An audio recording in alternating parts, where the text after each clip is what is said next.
And once again, I want to say greetings to each and every one of you. Kwaba. Welcome. Welcome to another round of our Friday broadcast here on LB Radio. We call this Making Money Fridays. And 2 times a month, on the second and fourth Fridays of the month, I am joined by my longtime friend and colleague, Dr. Steph. Dr. Steph and I talk about business development, entrepreneurship, financial expansion, and also about what it's like to function in a global economy. Today's date is Friday, the 28th day of February, 2025 in the Western calendar. This corresponds to the year 6265 in the Kemetic calendar, to which we reline our cultural clock. Welcome to the seventh millennium. You have found your family in a peaceful place on LIB Radio, LIB TV here on livinginblack.com. And let me just bring in Dr. Steph. It's always an honor and a pleasure to be with you, beloved sister. And here, let me get you on the page. Bear with me. Add you to the stage and add you to the mix. Aquaba, how is my sister doing today? I'm good. Can you hear me okay? I can hear you. I also hear something in the background. Okay, I'm hoping that it won't be too loud. I had to run and join. Let me see if I can find one spot to move. 1 second. Okay, no problem, no problem. Today, we have an interesting program for you. I hope you do find this to be compelling and fascinating. Today, our focus on Making Money Friday entrepreneurship. She joins the broadcast to bring us critical information from her years of experience spanning the business and corporate environments. Today, the most successful enterprises are transnational. Here, let me just mute that microphone for a second. The most successful enterprises are transnational. You and I will do our best to follow this global model while still treating our customers with full humanity and compassion, unlike some other globalists that we see around us. So let's learn what the doctor has as a prescription for building robust businesses. I had muted you, and we're still getting a feedback into the system. Okay, I Is there a apologize. I had to. i- I is don't there know a if I. speaker open in the air? There is. I guess if I go outside, so I had to run out. I'm traveling still and on my way out of the country, Oh, and so you're I not needed even in to. the studio. No, I'm not. I had to find a local access to internet somewhere. So it's a coffee shop, and sometimes, but I could go outside. I was trying to check to see if the wind was making more noise or how I could get a little bit quieter background for you.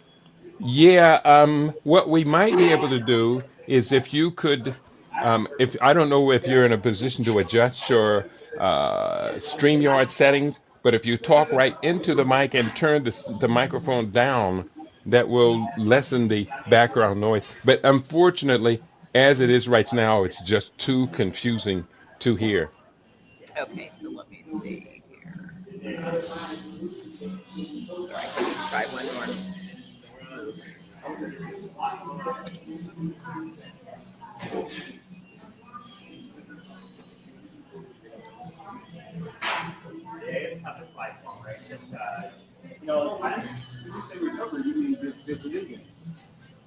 Yeah, Is unfortunately, this the better? it is a little bit better. Let's see what we can do. And we may just make this a short broadcast since you are traveling. We don't want to make it too inconvenient for you. Missing a plane's the worst thing in the world. No, You no, no. picked, Don't worry. Don't worry about okay, it. How's you that? picked, great. It is much, much better. You Okay. picked a topic today Let me just about, grab something. I'll be right back. yeah, yeah, about global expansion and how to create wealth. So we're going to do the best we can to do the best we can. And always, we have no choice but to do the best that we can. So, all right, we got things up and running on this end. And yes, Dr. Stephanie is on the road again. Just can't wait to get on the road again. I can't wait to get on the road again. Let me just say this to you. If you are in Las Vegas this weekend, we'd love to see you join us. Tomorrow, Saturday, the 1st of March, we'll have our first Saturday Las Vegas vegan superfood feast. So if you text me at area code 702 580 if you text me at that number, you can get a seat at the table. You're going to have to make it quick because the seats are filling up very, very fast. Okay, we got you. And the background noise has dropped quite a bit. Dr. Steph, welcome. You picked a hot topic for today, going global, how to create wealth. Go right into the subject matter. Yes, well, what's happening is I've been hearing a lot of grumbling, of course, since this new administration. Well, before I jump into that, one, thank you so much for having me as usual. I love being here. I look forward to Friday. That's why I wanted to be here instead of trying to cancel. Um, Here it is, our last Friday of our month of February of Black History Month. And I say it always comes and goes so fast. That's why we have to do Black History 365, right, every day of the year. That's But why. again, as it is that I've been hearing a lot of grumbling, and people are really looking at options in terms of, what should they do? How should they make plans? How should they prepare for the next? And what I say is a couple things. One, you want to first be clear and set clear intentions. But beyond setting the intentions, you have to begin to take action. So, what are the opportunities that exist? There's a number of opportunities to look at if it is that you want to take a business or take work that you've had in a brick and mortar environment and look at how you can create a remote version of that particular opportunity. Um, but also, there's a lot of opportunities for business. And so, in particular, if you look into markets where there are growth opportunities being presented, such as places like um, Dubai is growing because of its special economic zone. Cayman Islands has a special economic zone. Jamaica now has a special economic zone. So, what a special economic zone is it's a zone much like opportunity zones or enterprise zones within the United States that are set up to attract and encourage investment in the particular economy. I just received a clip about Hmm. Italy selling off a number of villages and creating opportunities where they're offering to pay you to relocate to some of these towns and to set up businesses and to create communities again. And so someone asked me, in fact, my son Sterling asked me, well, why would they do something like this? And I said, as in any economy, there are typically migration patterns, there are aging populations, and when all of those variables begin to increase, such as migration away from a particular economy, then a tool that's used for economic development is to look at ways to attract reinvestment in the particular area. So, oftentimes, if you see, for example, opportunity zones within the United States, they're located in communities that typically have been overlooked for real estate or reinvestment. And so it's an incentive to encourage you to come in and make an investment, to come in and create community. If you want to rebuild a community, it's kind of a two-pronged approach. You need to first create a consumer base, and you want to create a more permanent base as opposed to transient tourism or travelers. You want to create a fixed base. And you also need to create the resources, the commercialized resources that would be available to support that particular base. So they kind of go hand in hand. And so those are the things that you're looking at in the variables. And so, of course, I've spent the last 5 years of my career in the real estate development space, focusing on mixed use developments for that reason, in fact, because I realized the importance of both needing commercialization and needing residents. And you say, well, which one comes first, the chicken or the egg? And so what it appears is that you need a little bit of both. You need a residential Hmm. community and you need a commercial community. And so, yes, I've decided that in addition to the resorts, that I'm opening up in Jamaica and will be opening up in other countries. I'm going to go ahead and start putting together the residential opportunities because as I made my plans known that, hey guys, I'm out of here, I'm on my way. I'm officially, Mm-hmm. someone texted me and said, so you mean to tell me you don't have a real U.S. residence? Well, kind of, sort of, but not in the same way, right? So we're looking at and setting up those opportunities for not only business but also relocation where you can have residential and business opportunities in the same opportunity. Mm-hmm. I have a new book coming out real soon. I am on a roll right now. And the new book is called The African Future. And it talks about how we can strategically engage other people of African heritage around the planet, tallying up the planetary total of our population. We are the number one heritage, net ethnic heritage on the planet at 1.784 billion people. And you have been talking quite a bit about our relationships as Black people, Africans in America, to other populations, especially your focus on the CARICOM region. So I just put together this summary of how many people of African heritage are in the CARICOM. And in actuality, it comes to 28,635,000 people. Now, when we're talking about expanding consumer base, and it's getting wild on your side. When we talk about this expanding consumer base, we cannot and we should not overlook an expansion of just going south of the Florida border of nearly 30 million people that could be sympathetic, empathetic with our business dealings. Your thoughts about expanding into CARICOM? Oh, absolutely. I think what we realize is that there's so many markets, and at their various stages of development, that's where you're able to parlay your talents and skills and experiences and identify the needs. That's when I spend the reason I think I was so excited in Jamaica, and I've been studying Jamaica for over 30 years. So it definitely took me time to be ready to make the move that I'm doing at this point. I had a certain set of objectives that I wanted to accomplish prior to making a global move, and I feel great that I've been able to do those things.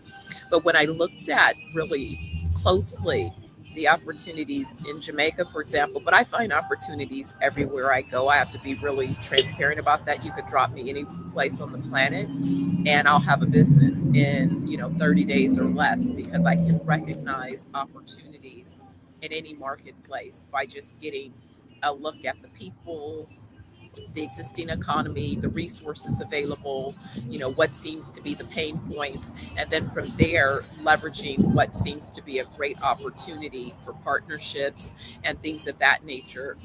But in particular, as I walked down the streets of Jamaica, so many things jumped out besides the warm culture, just the Mm-hmm. fact that the island had just an overabundance of resources.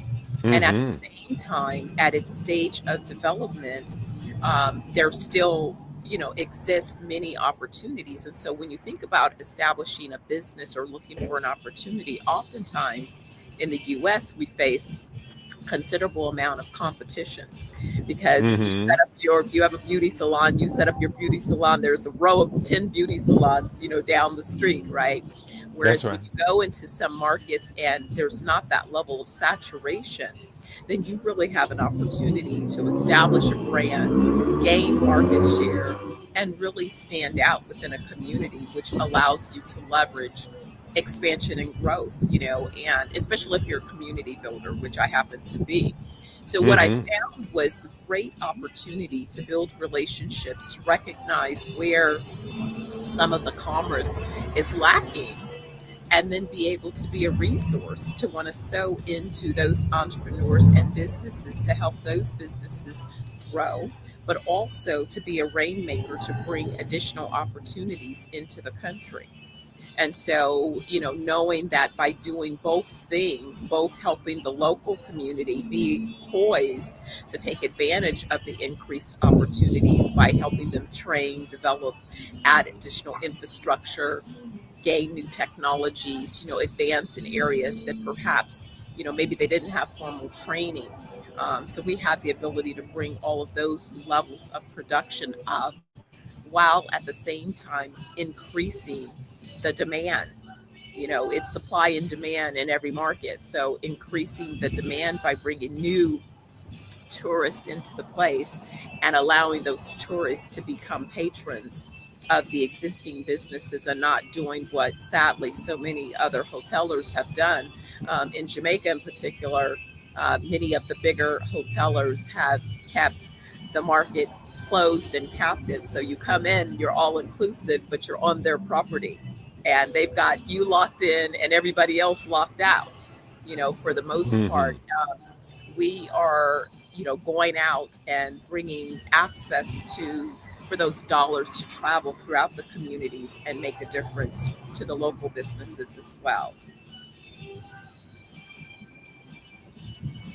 Yeah. And when you talk about Jamaica, Jamaica is a fascinating country for which people of African heritage, African American, blacks in America, have a long, close relationship, perhaps closer relationship with Jamaica than all of the other CARICOM and Caribbean island nations. And so, with a population of 2.84 million people, especially coming from a background in business in the United States, you put yourself at the head of a business class leadership of a fairly substantial base right there. Congratulations. That's a smart move, if you ask me. Well, that's what I realized. It was back in 2015 that I traveled to Kingston for the first time because all the years that I had traveled, I'd only gone to more of the tourist destinations. And I was a guest for the Jamaica Stock Exchange. And it was at that particular visit that I had an opportunity to meet with, leaders. And I even was appointed to the Economic Council chaired by billionaire Michael Lee Chin that I served on for 2 years. And it really was from that level of engagement that I recognized not only the opportunity to be connected, as you say, at the top of the leadership in the country, but then also coupled that with gaining additional knowledge of the various communities around the island. And with that knowledge, I feel uniquely poised to execute on business plans that I think are very brilliant. At the same time, I've watched the country invest in infrastructure. So the timing is impeccable because there's additional airports being added. The roads have been expanded and continue to be expanded. Infrastructure such as fiber optics has been being laid as they've been building and expanding the roads around the country. And it still is, the Garden of Eden as it relates to the natural resources and ability to do what you and I talk about. How is it that we lean into full life of 120 years and beyond? How is it that Hmm. we have access to food, to a climate, to a mental environment that is conducive for longevity? Jamaica That's right. provides all of that, but it's also uniquely placed where that little island is situated in the world really is unique and beneficial for global commerce. That's right. And with what's happening with our brothers and sisters on the continent, by creating these unified connections, it'll be a short time because I know I've been in conversations with a few airlines that in short order, there will be direct flights from the continent to Jamaica. And that's when things really, really will kick into high gear. And that is happening, in different huddles, in different conversations as we speak. So it's just an enormous opportunity and an exciting time. And, Bob Marley, his legacy continues to help Jamaica, remain as a nation that has cultural recognition, culturally recognized around the world, but also track and field, music, all of these homegrown cultural additions are still being spread around the world. And so that creates a certain affinity. Shame on the folks who haven't been to Jamaica because you or have only been on a cruise because you really haven't been to Jamaica, or folks who've been captive in one of those locations where you didn't get to get outside of the place and, That's right. and meet the people. You haven't been to Jamaica yet. You stopped by Jamaica. If you want to come and experience Jamaica, check out Zeniverse Wellness Group. You will have a real cultural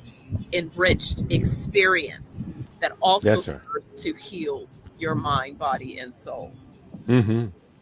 I follow a YouTube podcaster by the name of Wode Maya. And Wode Maya travels all over the continent of Africa. I think he's been to some 35 countries, highlighting the indigenous culture, the friendliness and openness of the people, and different enterprises. He just made a voyage, his first trip to the CARICOM region, where he flew to Grenada to meet the world's richest black man, Aliko Dangote of Nigeria.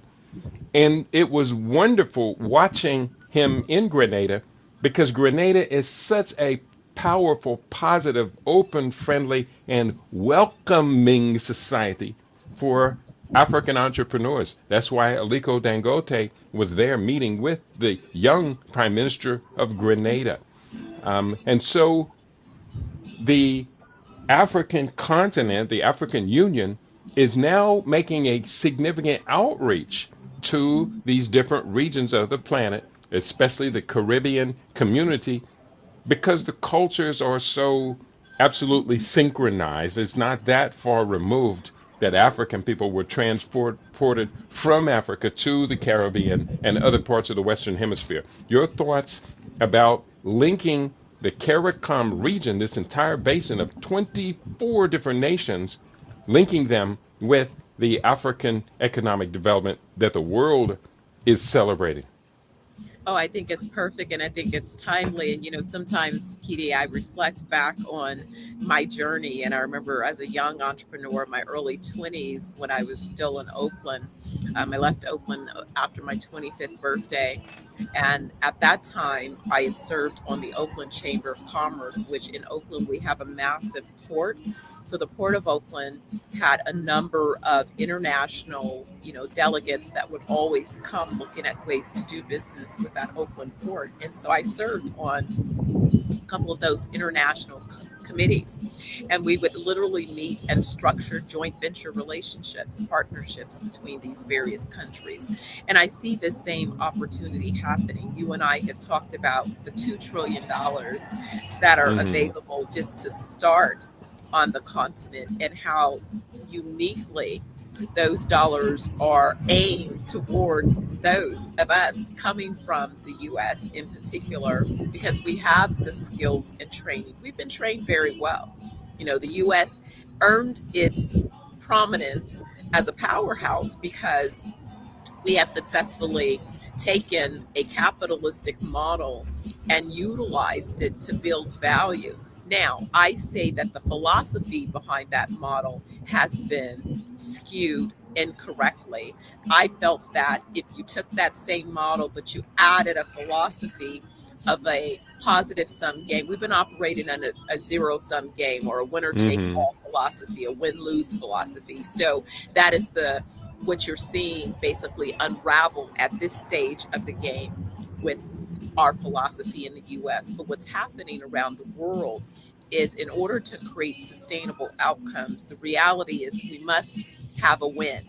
I have to do business with you equitably, and you have to do business with me in an equitable fashion, because if you win every time we do business, I'm going to cease to exist. It's not sustainable. If you come and pillage all of the resources that I have, you're going to take all the resources. They're not going to continue to exist. Right. And so that's sort of been a lot of what's been behind the imperialistic approach to globalization. But that's not what we're talking about. We have retired that mentality. And what we're coming forth with is a mentality that says, I can do business with you and you can do business with me. And we can do so in a way that enriches both of our lives and it helps us to both contribute to and leave our legacy. And so that's kind of where Mm-hmm. people are getting to is they're sick of excessive waste and greed and disregard and picking who should be on first. But no, none of those things are necessary in order to succeed, and none of those things are what's part of this next phase of growth and development and what true globalization should look like. So I'm, Mm-hmm. overjoyed in terms of the opportunities. And yes, throughout the CARICOM communities, as well as that connection to the continent, we have more than what we need in terms of resources and people and desire and willingness. In some cases, what we need are, folks, innovators, right? The innovators, which is why also in Jamaica in the special economic zone, I'm launching my IVent Labs, which is the Innovation Venture Labs. And this is where organizations have an opportunity. If you haven't started a business, then you have a place to begin a business. If you want to have information and research and be able to look at partners, strategic partnerships, you can find those partnerships. And so there's a lot, again, around this whole economic development and community building that is being launched. And I'm very excited, to have the wherewithal, but more importantly, to recognize the desire and the importance of doing so. We could do good by doing good. And so that is what I love leaning into. Mm-hmm. Let me ask you this. As I traveled to my first trip to Kenya in 2014, the group that I traveled with, which included Baba John Brown and Calvin Kennedy, two associates that we have in common. Calvin Kennedy has unfortunately made his ancestral transition, praise be his eternal name. But the reason we got to Kenya in partnership with the Kenya Chamber of Commerce and Industry. And what I realized is that all of the African countries had their own individual Chamber of Commerce and Industry. Kenya's was KCCI, Ghana's would be GCCI. I've just looked on the web and I find out that Jamaica has a Chamber of Commerce as well. Have you had the opportunity to connect with the Jamaica Chamber of Commerce in your trips to the continent or to the island? Yes. I served on the Economic Council that was chaired by billionaire Michael Lee Chen for 2 years in 2015, 2016. And so that included all of the organizations, the tourism, the Jam Pro, the chambers, just the entire economic infrastructure. Because when you talk about major industry, we're dealing with not only the stock exchange, understanding the access to taking companies public, dealing with the real estate development opportunities, dealing with all of the business, the technology, the various sectors that are not only emerging, existing sectors, and expanding those sectors such as farming and agriculture. So there's ag tech that I'm involved with. But yes, I have. And as I've traveled around the world, I mean, I was a consultant to the Cayman Islands special economic zone. So I came into this awareness with, some background, as they say, some experience under my belt, understanding when the Cayman Islands special economic zone, which was designed after Dubai's, special economic zone, you kind of understand then the mechanism, how the mechanisms work. And that's why I was so excited. In fact, my lead attorney, who also is a member of government in Jamaica, put together the special economic zone regulatory envelope so that that would exist on the island. And what I love about Jamaica's special economic zone is that it's a floating zone, so it's not fixed to one particular location, which means that encouraging investment and development creates enormous opportunities. But yes, and so we'll be doing a number of networking events, not only in Kingston, but also around the island to continue to build out these opportunities and to bring, folks that are really interested, and not only just limited to Jamaica, although I think Jamaica is a perfect starting point. Um, there are opportunities around the globe, and so now that I've made that, as I say, I've lightened my load to be free to float. I will be floating throughout all of these economic systems and structuring deals that allow the ecosystem to grow and build. I share with you that through my Organic Farmers Global initiative, I've set the intention to develop 10 million entrepreneurs and farmers, organic farmers, over the next decade. And, each time I think about that number, I say, shoots, that number may grow. And great, I would love for additional growth, but I know that I have a firm commitment as well as a firm plan to facilitate those opportunities. So I'm really excited to be moving forward with all of those plans. Awesome, awesome, awesome. Um, Talk to us about some of the steps that an entrepreneur looking to expand into the global marketplace. Talk about some of the steps that an entrepreneur is going to need to put in place.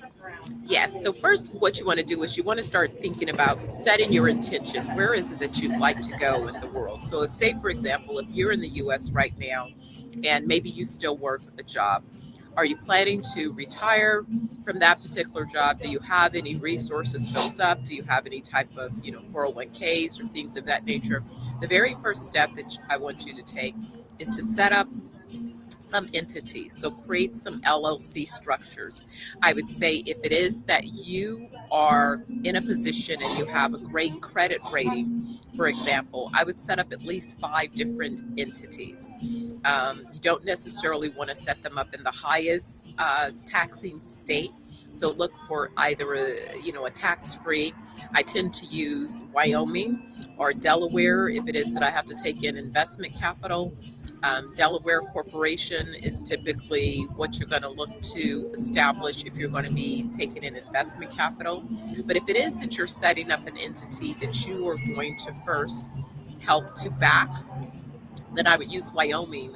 The Not only the structure, but the maintenance is a lower fee, so you can maintain that entity. So I would set up those entities and begin to build corporate credit around those entities, especially if it is that you're working with a great credit rating to start. I was explaining to a family member yesterday that if we took 5 entities and we put $1 to $5 million of corporate credit behind each of those entities, you can go out and do whatever really you want to do.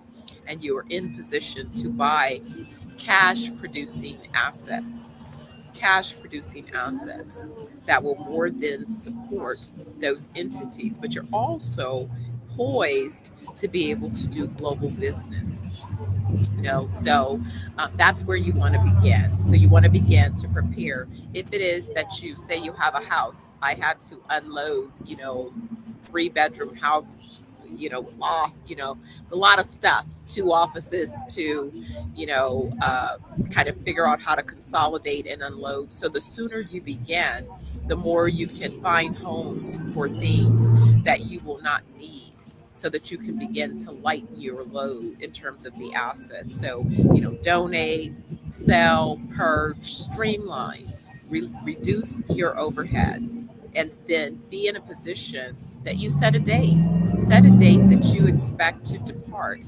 And if it is that you need to go on some tourism, travel missions to kind of explore what the business opportunities are, reach out. I'll be setting up some of these trade missions where we'll be looking at some of the opportunities in additional markets. Right now, as I mentioned, I'm pushing Jamaica hard because that's where I'm going. I just see more opportunities than we can even take advantage of. We were talking last, we have a big order coming in. It's just, I'm amazed every day in terms of the opportunities that we have. But start thinking about what are some of the business interests you have and start doing that research so that you become knowledgeable and understanding what are going to be the particular needs for you to make a transition to another marketplace. Hmm. Yeah, very, very good. And networking. Yes. Networking is going to be very important. Can you elaborate on that? Yes, yes. So definitely the beautiful thing about these types of expansions now is guess what? We have the internet. We're already we've been conditioned now to really get online. We're doing online meetings. We're having conversations like this. We're exposing our messages on various platforms. We're able to have virtual groups as well as live groups. So join groups. I used Meetup a lot in the US as a bit of a networking tool by joining groups in other markets. There are cities that I travel to on business, and I joined meetup groups in those particular cities so that even when I'm not in that market, I'm able to stay connected and stay aware of what's happening in that particular region. And so those are things that you can do. And in markets where, there's no meetup yet, actively happening in Jamaica, don't worry, I have so many plans for, these kinds of spaces and creating these types of opportunities so that people can not only know where happenings are, but also become connected no matter where they are throughout the globe. And so it was exciting. I had a team meeting a couple weeks ago. And I was laughing that it was a little bit challenging putting it together because I have people all over the world who represent the team in all different time zones. And I said I tried to get as many as I could, on the call, but there were still another 15 or so that we couldn't get on just because of the difference in the various time zones, picking what you think would be, kind of a centralized zone for everyone.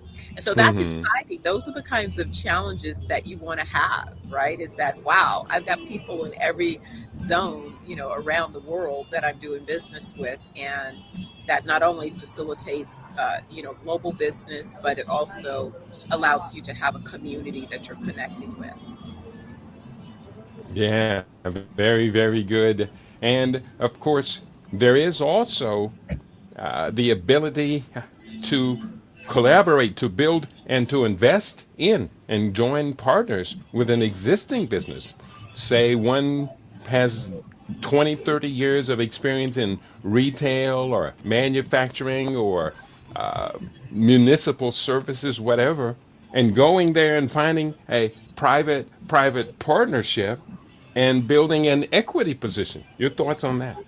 Absolutely. I mean, I think that's the smartest thing that you can do. You don't have to build from ground up. And that's why the importance of having the five LLCs that you've built capital around, especially if you use corporate financing. Many of the accounts that you're going to set up in the beginning have 0% financing. So if you take 0% money and you go and invest it into an operating, you become an equity partner in a company that could use an influx of not only capital, but capacity building, right? Some help with developing further an understanding of how to not only build out customer segments, but how to manage them, especially in today's climate. In Jamaica, with all of the new infrastructure going in place, they've not all been exposed at every place around the island to high speed internet. In some places, that's still, taking shape. Not everyone is using, computers. There's mobile throughout the island, but when you start talking about business operations and infrastructure, there's still many opportunities to Hmm. ensure that these companies have processes that allow them to grow and expand. And remember, that's what you want to do. And then you have people who have built businesses that are at retirement age. And so they're looking for a way to exit from those businesses, which mean that there are great new opportunities for those who want to come in and capitalize and then further expand on existing businesses in the marketplace. So just unlimited opportunities. I say it's about thinking outside the box. I started a weekly online virtual mastermind group aimed at helping those interested in generating their first $1 million this year. I kind of set it at a low number because I knew that I could, we could just reverse engineer that really quickly.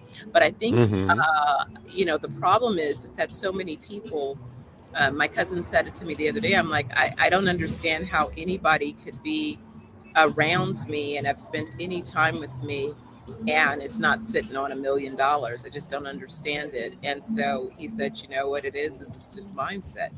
We just don't understand it. And I said, well, you guys wait.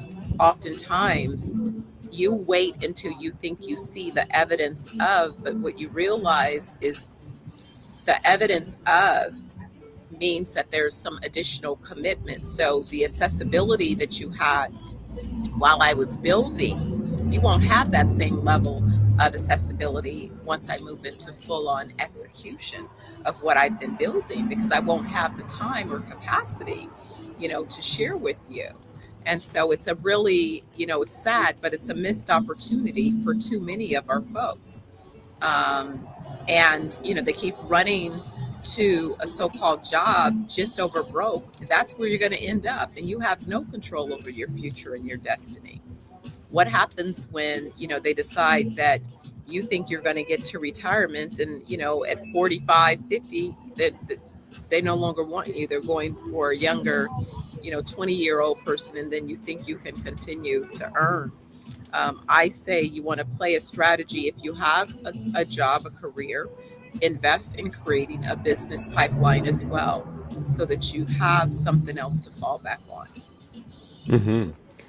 Another critical point that comes to mind is moving into unfamiliar spaces, unfamiliar markets. We're going to have to learn, study the culture, the indigenous cultures of the people, because quite simply, some of the marketing that goes on in the United States just simply does not fly in other nations at different stages of development. Your thoughts on studying the culture and adapting your marketing strategies to fit the local culture? Absolutely. You definitely want to be aware of the culture, cultural nuances. When I owned my advertising agency, I was on the forefront of multiculturalism for that reason, because I understood very early that messaging is about being able to communicate why what it is you're providing is relevant to the audience that's listening for your message. But you must first understand your audience. So it's not one size fits all. It's not just, as I used to say, it's not just putting a black model in a scene, a scenario that's not culturally relevant, Hmm. just to feel like, okay, this is my idea of diversity. People can see through that. What are the nuances? What are the communication style? What are the gathering styles? What are the elements that are socially important to these particular communities? What are the languages that are preferred? What are the lifestyle ambitions of particular societies? And how do they go about fulfilling those desires? And where is it that your product or service fits along that journey? Is it a need or is it a want? And how does it fit within, that experience of your desired customer from their Hmm. point of view? And so you must understand your customers to be able to craft messages that will relate from their point of view.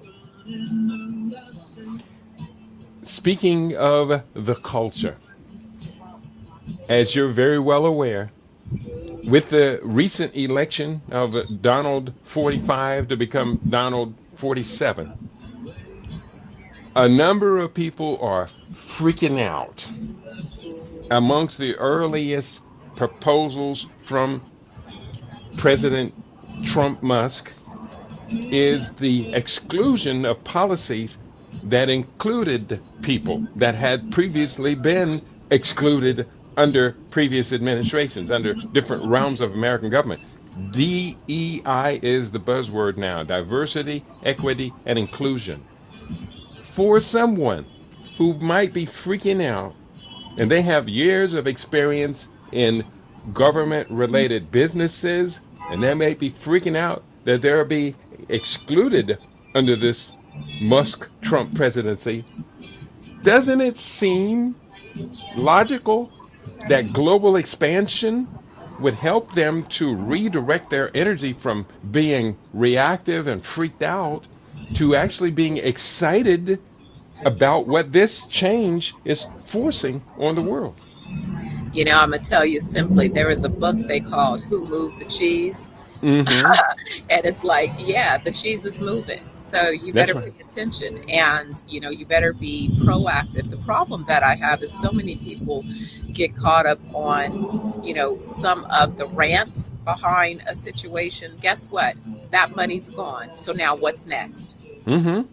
That's right. You can spend a lot of time crying over, or you can spend the next time going, okay, that money's gone. Let me go and get ready for the next opportunity. I choose to be one, proactive. I saw this coming before this was coming. It's one of those things when you are in business. I learned this very early. I had my first business at 18, and I learned early on that you cannot run your business based on the political cycles. So you have to understand the policies around the politics and that being a tool. And so you participate in the particular lobbying organizations that lobby for your sector, the Mm-hmm. advocacy, the chambers, those particular associations that advocate for the industries that you occupy.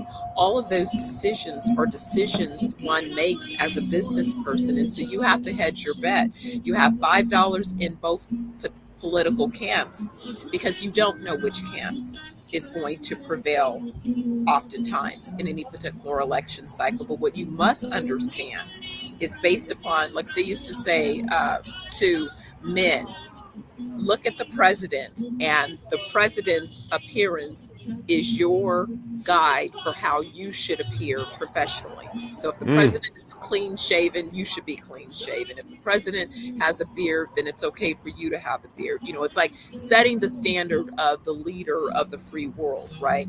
And so Mm-hmm. with Now that, what now no what if your president is has an orange painted tan and a comb over that cannot be replicated on planet Earth?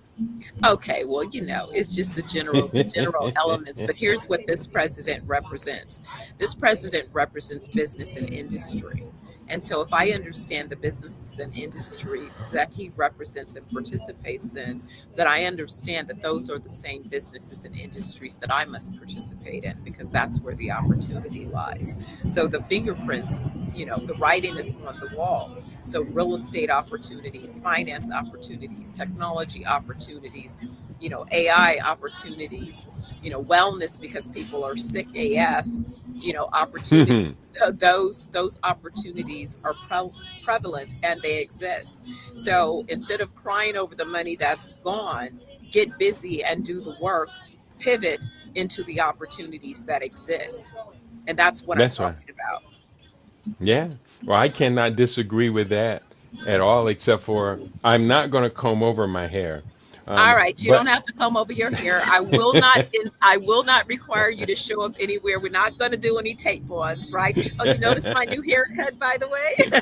no, I do notice your style. I know you. I like it. I like the short mid cut on sisters. And go ahead, floss with your bad self. I know going to Jamaica, having your hair shorter will definitely be more convenient. Absolutely. I can't wait to dip in those, saltwater, mineral water baths. And I said, I want to be able to, go free. That's right. That's right. Well, congratulations. And you didn't notice mine. Well, actually, it's the same as it's been for years. We got a few more minutes, and I know you have a busy schedule, and from time to time, the background noise gets a little problematic. So, to the listening audience, Doc is on the road today. She's logging in from a cafe, and it's a busy, busy place. Are you still in the U.S., or have you actually gone beyond the borders at this point? I'm still in the US. I'll be in Jamaica next week. So I'll Mm-hmm. make it to Jamaica next week, and then I'll be back in the US, hitting South by Southwest and a few more of our initial tour locations. We're launching a 20 city tour. And then probably by the next time you and I are together, I'll be updating. We are opening one of the California locations in terms of some of the beauty uh, Mm-hmm. spa services. So I'll be making more updates and announcements about those activities in addition to what we're doing across the country on the 20 City Tour. All right. Well, it's going to be an exciting year, and it's great to see you grabbing the bull by the horns and riding that for all that it's worth. And we're excited to be along with you on this journey. There was another point that I was talking about, and I know you have talked frequently about the future of agriculture for African people and its particular problems or progress programs collaborating with Jamaicans. Are they incorporating any agri technology into their business model? Oh, yes. In fact, that was one of the first things that we did around our Organic Farmers Global Initiative is we partnered with a company, Hello Tractor, that launched in Kenya. And so their focus was on helping to allow those that own tractors to monetize those tractors and make them available to farmers that didn't own tractors, which really Mm-hmm. was a brilliant model because oftentimes in these countries where there's a lack of commercial finance, so where I'm telling you all to put together your LLCs and get corporate credit, that option doesn't exist in some other markets. Mm-hmm. So you want to be able to leverage those dollars that you can utilize in other ways where they don't exist in these other markets. So typically, what a farmer has to do if they need a tractor is they have to save up the resources and then buy the tractor using cash. And tractors can be a very expensive investment. And the thing is that you need different types of uses depending upon what cycle you are in your farming cycle, right? Harvesting versus planting versus preparing the soil for the crops. All of those different cycles require a different type of equipment. So you don't really need the same equipment all year long.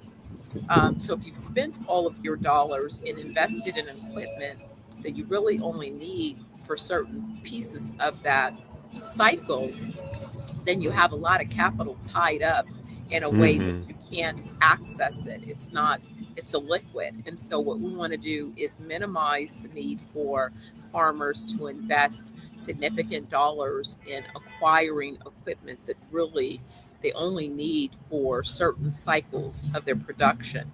And so let's leverage that equipment in a more sustainable way that multiple farmers can benefit from some of the equipment. And so Hello Tractor allows us to provide that type of solution. If you own a tractor, your tractor now can be leased to other farmers, so it's better monetized, but also that technology allows us to track the conditions of the soil and provide you with additional tools to increase the harvest from the soil, to improve the soil conditions and preparations. So yes, ag tech. Don't get me started. I'm a little closet tech geek over here. So we've been so excited about not only the agricultural, the tech, uh, and even going into other countries where we're looking at mechanizing farmers and expanding the farming opportunities by also building out additional demand for these farmers, creating a way to be able to catalog what each farm is producing and then scaling those production levels. Again, my focus is on the organic farms so that we can really get to healthier food options and Mm-hmm. that we can ensure, as I like to say, from seeds to souls, that what it is you're consuming in your body is of the best and highest quality that it can be. That's right. And in parts of the world where there is a lot of human capital, a lot of young labor, we find that growing organically utilizes that labor at a more efficient level and brings much higher return on the crop investment because the organic products are going to sell at premium price. Absolutely. And we want real organic. We got to avoid these fake imposter, products that are trying to take advantage of your desire to look for organic, that are basically, again, this is where the deception in some of the marketing we find. So, you got to stay 2 or 3 steps ahead Mm-hmm. those who believe that your dollars are their dollars, and by any means necessary they plan to get your dollars. We must be discerning and disciplined in making sure that we determine um, the efficacy of the products that we consume.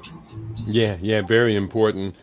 That's where the presence of certifiable laboratories Yeah. becomes very, very important. And unfortunately, across the African, Pan African world, the quality of certifying laboratories is not yet up to par. So many times, Africans can be growing organically. In fact, across most of the continent, because they've had no toxic chemical inputs because they just quite simply couldn't afford them. They had, by default, been growing organically. But unless it's certified, it cannot enter the marketplace at that premium price.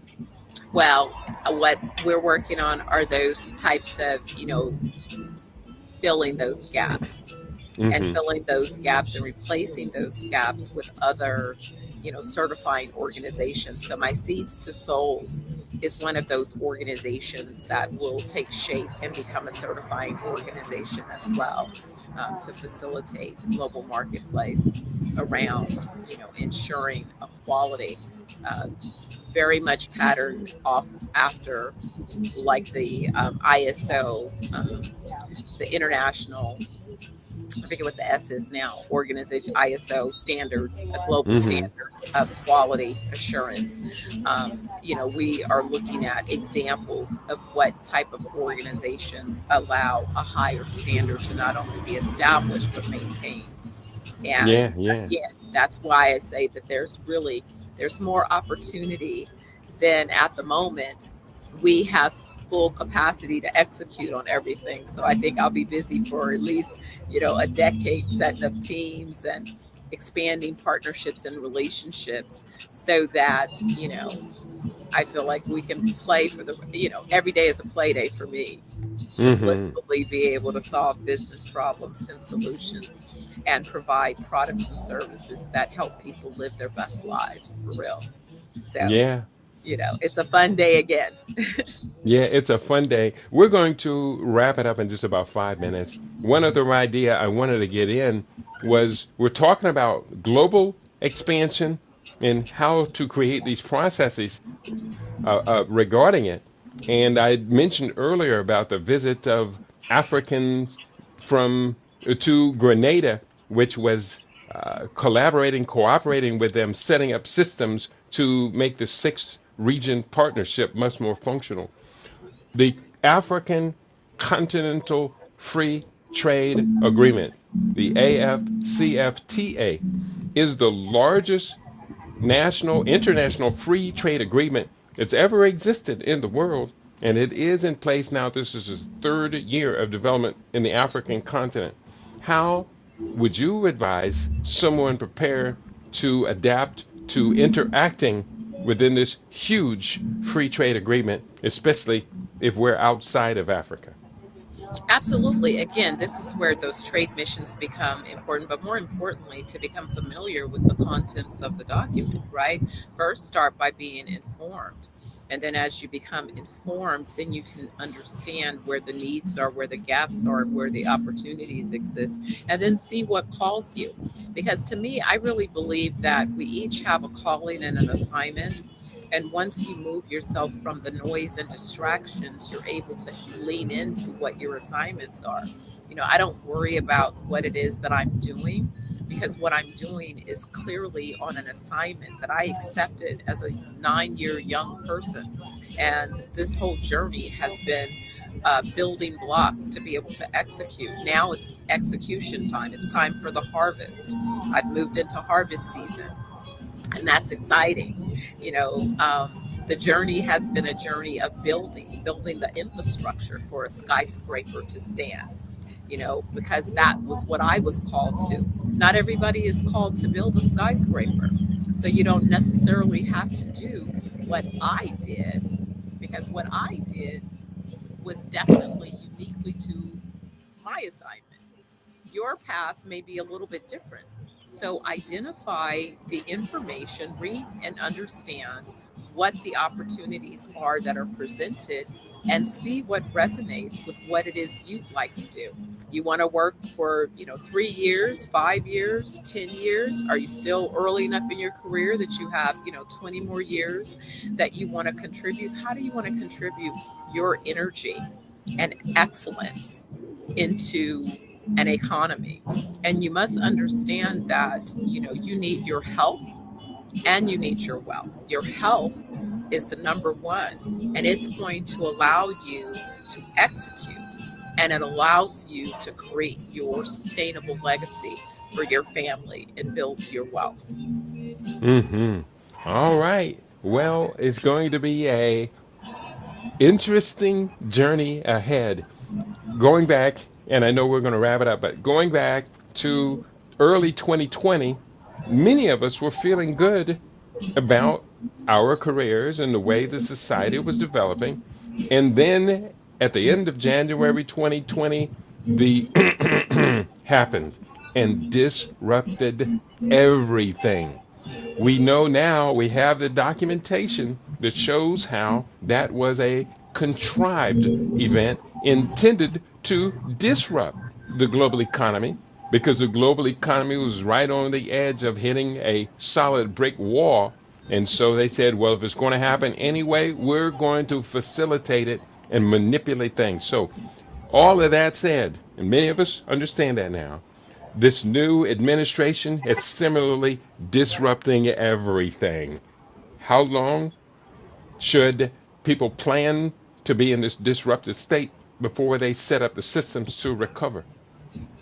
I hope people are paying attention that guess what? These folks have been working under, there are think tanks, thousands and thousands of think tanks that basically exist doing research. Imagine if you're financed to just research one piece of information, the And amount you of have a information team of that a you half a dozen need people on it. of the brightest minds who are financed to just study a particular situation. That's right. Everything that we see in existence is part of a longer term plan. If you look back through a lot of the films that have been sort of, the little leads giving you insight, and think about, wow, Hollywood is really creative. Well, Hollywood is kind of giving you a little bit of a foresight of what's to come. It's not all just so called entertainment. It's, well, we kind of told them, we used an entertainment platform to tell them, but it's important that, again, you have an awareness and, stop from all the busyness and be still and pay attention to the realities, because if you don't, you're going to wake up and find yourself someplace that's completely unfamiliar with where you expect it to be. It's sort of like you're a boat out in the sea, and you're going to end up at some port, and it might not be the port that you intended to land because you never bothered to set your course. You never set a clear intention in terms of where it is you want to be.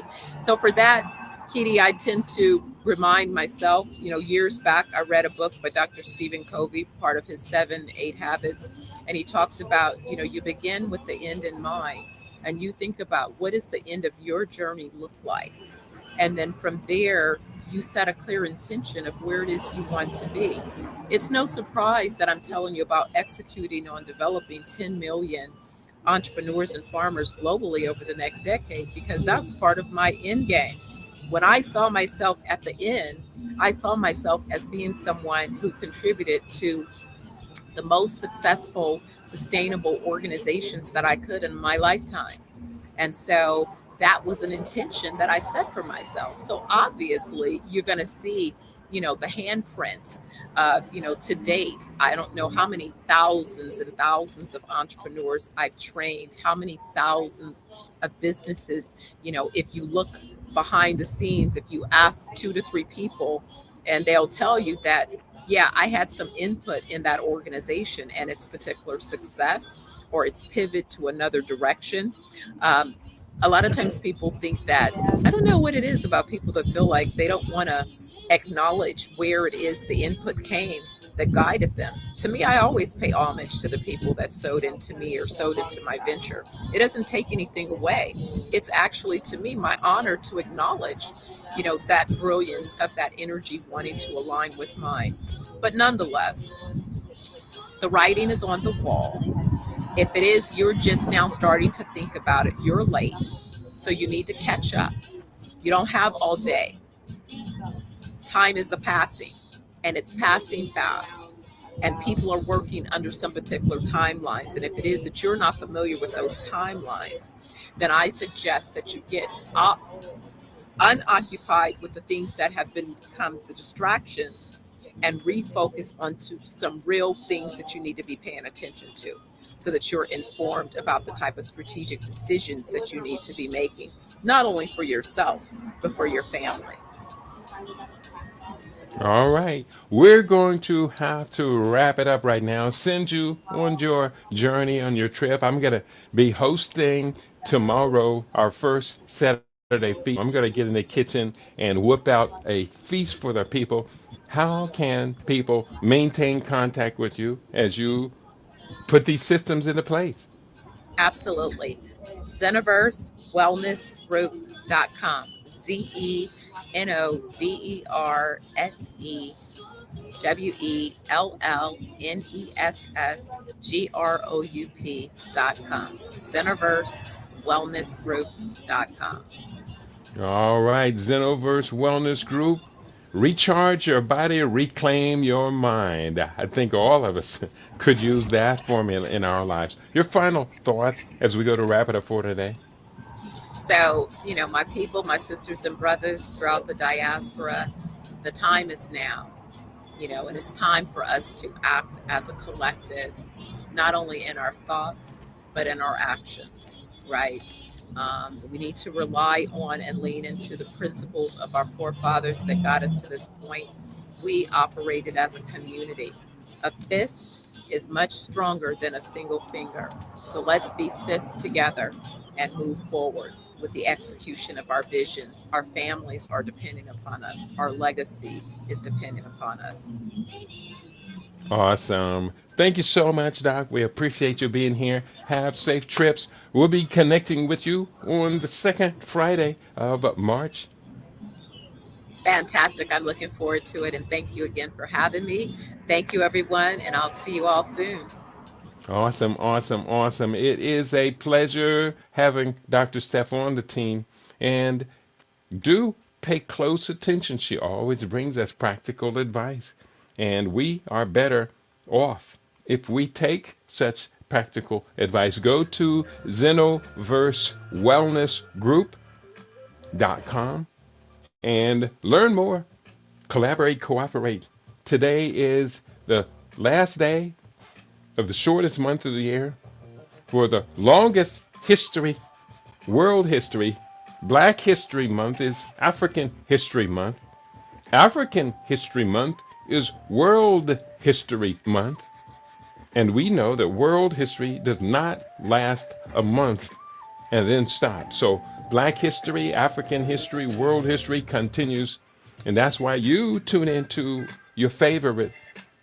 We aim to be your favorite. We are LIB Radio, LIB TV. We are living in black.com. Peace and prosperity to each and every one of you. Tell your friends to tell their friends. We have our own now, and we are building for eternity.